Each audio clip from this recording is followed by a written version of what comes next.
I'm Jim Gary at Batillepiece Workshop. I've had a Precision Mathews PM-728VT bench mill for nearly 4 years. In fact, it's directly behind me in all my channel's intro clips. So one thing I've meant to do for a long time was to put a power drawbar tool on it. Without the power drawbar, it's a bit tedious and awkward to change tools in any mill. These kinds of power drawbar tools are built around an air-powered impact wrench. And when you search on YouTube, you find all kinds of videos showing how to build a power drawbar tool yourself. But I found a company called Karlcustommachineworks on eBay, and they sell pre-made power drawbars. But I couldn't find a single YouTube video of someone installing one from this company. Hence this video in front of you. So if you're interested, there are links to my other videos in the description below. So please like and subscribe. Now let's get on with the video.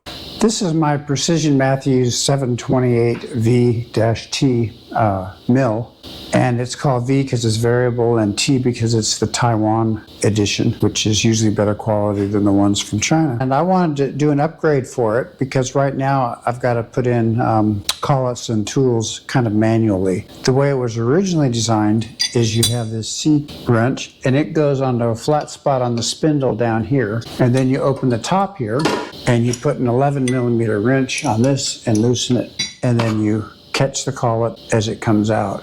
That was pretty awkward. So I was ordering some Priest tool upgrades to this, and I'll show you those in a few minutes. But what I did, I got something called a spindle lock, and that's this part of the device here. And what happens is there's, of course, a flat spot on the spindle made for this C-wrench. So what they've done is they've machined a piece that you can drop this down, slide it in, and it locks the spindle in place. And when it locks the spindle in place, it also releases a micro switch that prevents the mill from running, so that way you don't turn it on while it's clamped down. And then you simply go up to the top. I've got a piece of plastic down here in case I drop something, and then you can just loosen this up.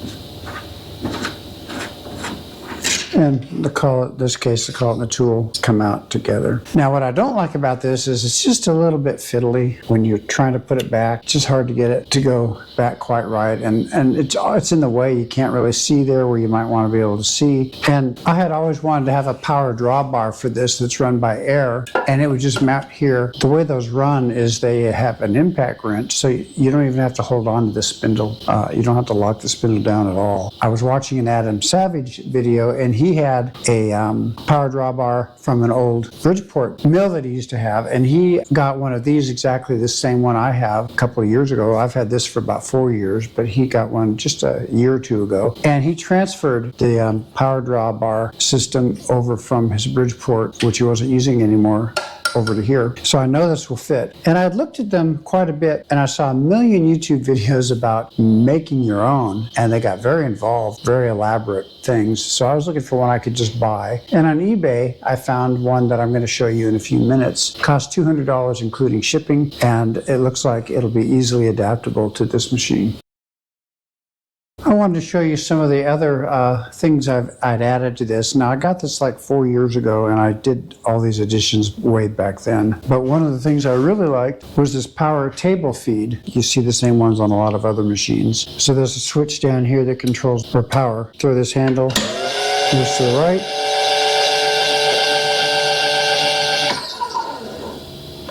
The other way, it moves to the left.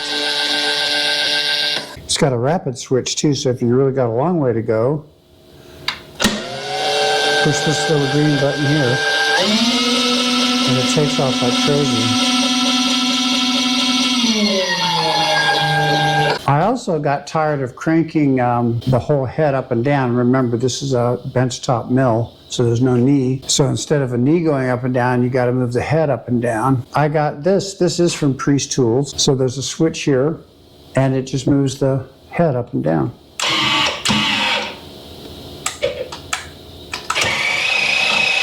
So there it goes down. I left the knob on there because it's out of the way and not likely to hit anybody. It's really nice to be able to go up and down without having to crank it. So that's something I highly recommend if you have the money, although it wasn't cheap. And I also got this, which is just a quill device to limit the quill movement, so you can set it for repeatable things. I kind of like this, and I'll keep it on unless I find it's getting in the way when I start using this mill a little bit more. Mostly what I've done on this is just trimmed up, squared up pieces of metal and milled slots into things that I needed, but I haven't done anything complex on this yet. For the table feed though, I took off the handle on this wheel because it could have been a danger, and if I need to do a fine adjustment, I can still grab it with my hand. Anyway, just wanted to show you those things I've done to this, so go to the unboxing. So this is the box that the power drawbar that I ordered from Karlcustommachineworks. It was on eBay. Was shipping about 200 bucks. And it's made for Bridgeport and import mills. So here's how it came packaged. So they just used priority mailboxes as padding. And here's the mechanism itself. So it's powered by air and it's got a regulator on it.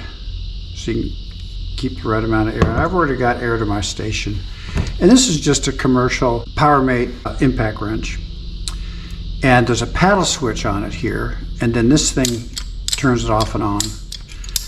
And this spring here allows it to go down and up to catch onto the nut. And the base here, I'm just gonna have to drill some holes so I can get it mounted. I may trim off some of the excess metal, I'm not sure. So that's the power drawbar. So the first step to doing this is to get the 3/4 inch drive off of there. I need a 11 millimeter for my Precision Mathews 728. It's considerably smaller. It's a 3/8 inch, so I've put an adapter. This happens to be a 1/4 inch. Haven't got it to come out, so I'm going to put a couple of chisels in here. I've tried a few things. Let's just see.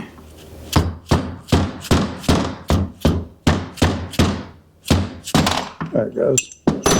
This is my 11 millimeter.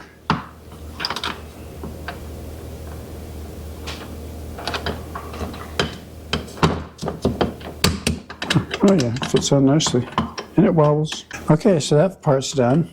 So here we are going up on top of the Precision Mathews unit, and as you can see, the hole here in the lid where the nut sticks out is set way back on this fixture here. And if you set this on top, look at it from the side, I've got to trim some off the back here for it to fit. So the socket will be centered on the nut here. And I'm just going to eyeball it. So I think what I'm going to do is just make a cut across here and just cut that off with a saw and go from there. So here's where I made the marks of what I want to cut off, and I want to just try to make it parallel with these two rods that come down. I think that shouldn't be too hard. And I'm just going to eyeball this. It doesn't really matter. Just going to try to set it on my marks as parallel as I can to the ruler. I think that's close enough. Just make a mark.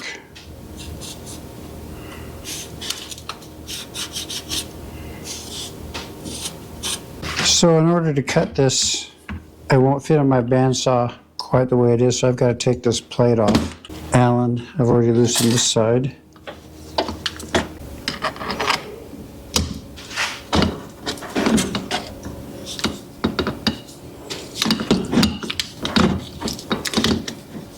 Here it comes. Oh, I don't have to really undo the other side because that'll just come out. So I'm holding the Allen key on the other side. There we go. So hopefully I'll be able to cut along here. So here we are on my saw setup. It's a simple thing. It's just a Bauer portable bandsaw hooked up to my swag table, which has been really nice to have. And I've got the mark. I'm just going to do it freehand. Some cutting oil. So I'll turn it on.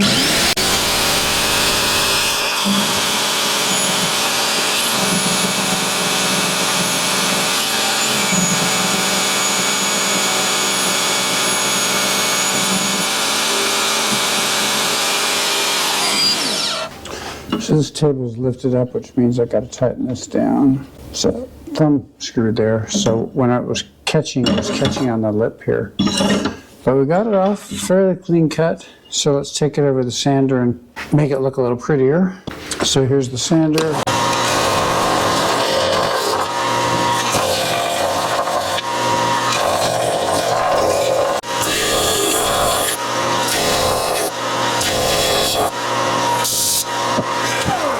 So I think that looks nice and smooth. It's going to be in the back, so I won't see it anyway. So let's move it back to the other bench. So I'm just going to assemble it back together. That goes in there. This goes here. It's still a little bit warm.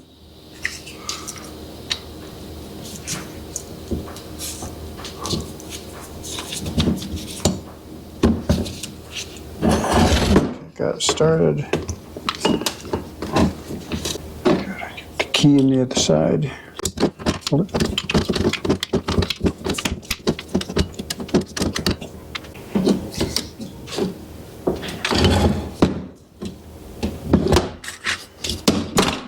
Snug. So there we go. So we're ready to take it back to the machine and see how it fits. Back on the mill here, going to the top, the blue cap, and here's the power drawbar feed.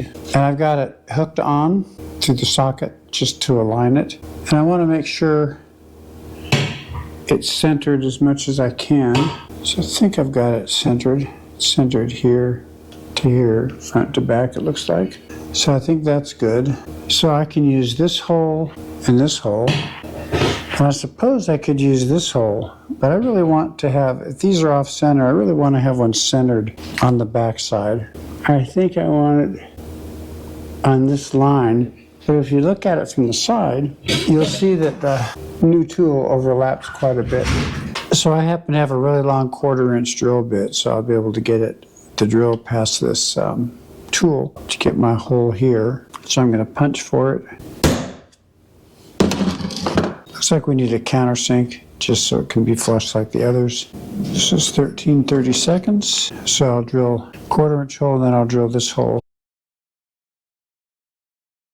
So I've got the power draw up here about where I want it. I've got my 1/4-inch transfer punch. So I'm going to punch here, we're going to punch here, and then I'm going to punch back here. That's here. And then I'll get my marks and I'll drill and tap 1/4-inch holes. And I can't really do it on camera because I don't really have a way of holding my camera up this high right here. So I'll come back when I've got it done. So I used the center punch, I got my marks, but I'm just going to put one screw in at a time. I want to make sure I get it done right. So I'm going to drill a 1/8-inch pilot hole. And this is steel. So I'm going to go ahead and thread. Just realized I don't want to get stuff inside there. I don't want to get shards of metal in my mechanical parts in here.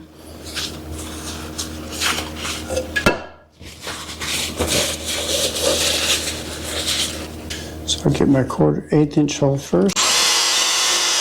Got my number 7 drill for tapping.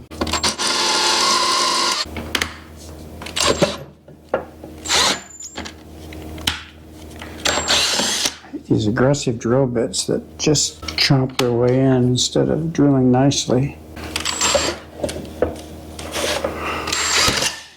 There. Okay, I've got my tap here.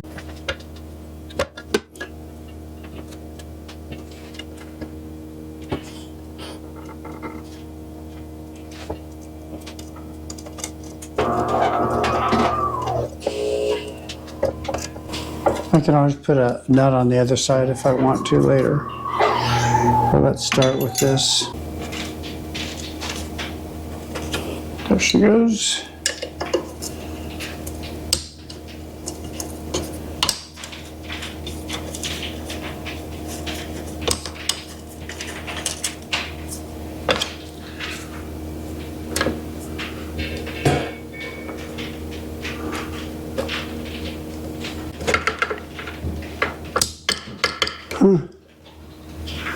Looks like I got the hole in the wrong place.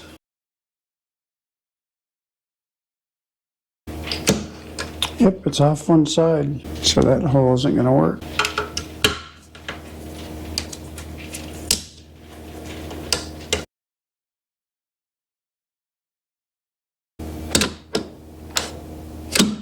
That's where it needs to be. Is the back straight?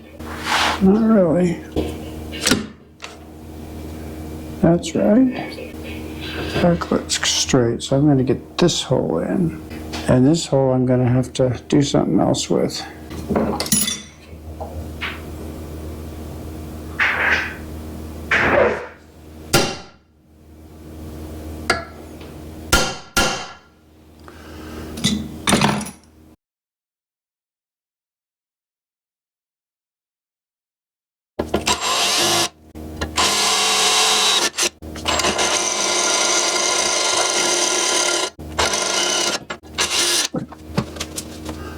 Assuming I can get this one to go.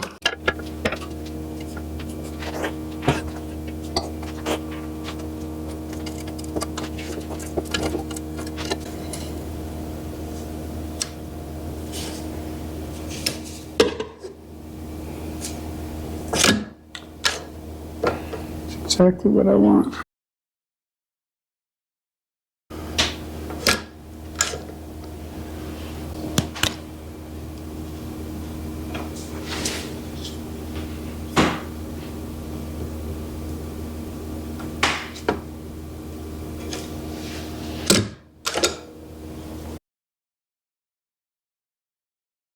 Now this one I may not be able to tap in that position.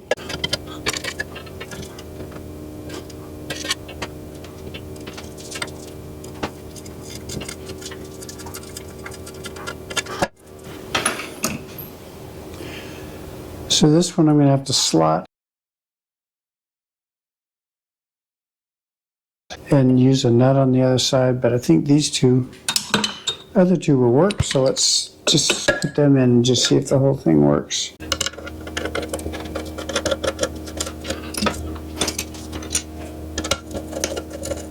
Fitting loosely.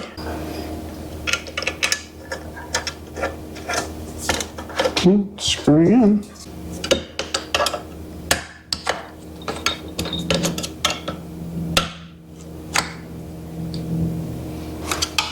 So it's on.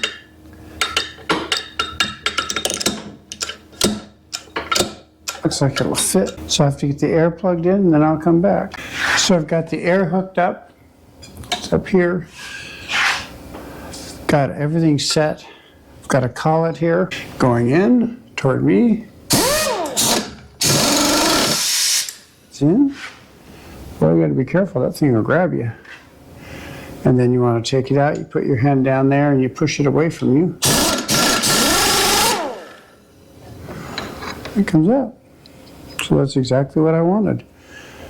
Let me try it with a tool. I got a tool in the collet.